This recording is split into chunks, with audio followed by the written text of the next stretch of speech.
অনেকদিন পরে ময়লা পানি হাতানোর ইচ্ছা হলো, আবার মেজবানের ডাল খাওয়ারও ইচ্ছা হলো। তো কি করব, কোথায় চলে গেলাম, দেখতে হলে ফুল ভিডিওটা দেখতে হবে। হ্যালো এভরিওয়ান, আসসালামু আলাইকুম, ইটস মি রোদালার সাথে। সবাই কেমন আছেন? আশা করি সবাই অনেক ভালো আছেন। আল্লাহর রহমতে আপনাদের দোয়ায় আমিও অনেক ভালো আছি। অনেকদিন ধরে খাইজানি চুলকানি এই রোগটা আমার হয় না, তো ভাবলাম যাই ময়লা পানির মধ্যে একটু হাতাহাতি করে আসি, তাইলে হয়তো খাইজানি চুলকানি হতে পারে। তারপরে চলে আসলাম ধানমন্ডি লেকে। আসার পরে এখানে দেখলাম অনেকগুলো বোট দাঁড়িয়ে আছে, তারপর একটা বোট নিলাম। বোট নেওয়ার পরে বোর্ডে উঠে তারপর পানি হাতাহাতি শুরু করে দিলাম, যাতে আমার বেশি করে চুলকানি খাজ্জানি হয়। তো যাই হোক, আর কতক্ষণ এভাবে হাতাহাতি করব, কারণ বেশি হাতাহাতি করলে আবার বেশি চুলকানি খাজ্জানি হবে, পরে আবার আমার প্রবলেম হবে। তারপরে আর হাতাহাতি না করে সোজা চলে গেলাম মেজবানে খাওয়ার জন্য।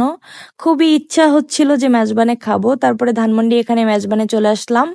মেজবানের খাবার কার কার পছন্দ? মেজবানের ডালটা এত অসাধারণ, এত জোস আর এত লোভনীয়, এত মজা করে ওরা রান্না করে। এত মজা কান ডাল, এত মজা কান বাসায় এত মজা করে রান্না করি, তারপরে মেজবানের ডালের মতো এত মজা হয় না। তো যাই হোক, এরা জানি কি একটা মশলা মিক্সড করে, এর জন্য হয়তো এত মজা লাগে। কিন্তু মেজবানের ডালের মধ্যে ওরা একটা হাড্ডি দেয়, এত মজা, আমি তো চুষে চুষে হাড্ডিটা পুরো খেয়ে ফেলি। তো যাই হোক, আজকে আমি এই মেজবানের ডাল খাওয়ার জন্য আমি মেজবানে আসা মূলত।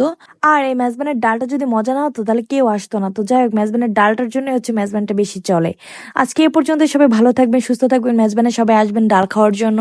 আর যারা আমার ভিডিওটা দেখছেন তারা অবশ্যই লাইক কমেন্ট শেয়ার দিয়ে আমার পাশে থাকবেন। সবাই আল্লাহ হাফেজ, টেক কেয়ার।